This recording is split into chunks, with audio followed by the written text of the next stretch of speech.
Sino mo minumura ko? Utang ina, sino ba mga mura nito? Ay, yung bunto. Nakita niyo na ba yung video na to na si ate umakyat siya ng bundok para syempre mailabas yung sama ng loob. Ngayon, ang nangyari, nasuntok. Kapag sumisigaw ka, nire-release mo ang built-up stress at negative emotions. Kaya gumagaan ang pakiramdam mo at bumababa yung cortisol o yung stress hormone. May mga studies na nagpapakita na ang primal scream therapy ay nakakatulong sa mental health.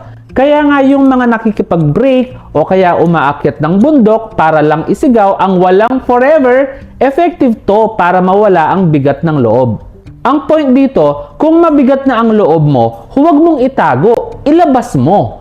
Minsan, kailangan mo lang sumigaw sa bundok para maramdaman mong kaya mo palang lumaban. Kung bibigyan kita ng chance, anong isisigaw mo at saang bundok mo gustong ilabas lahat?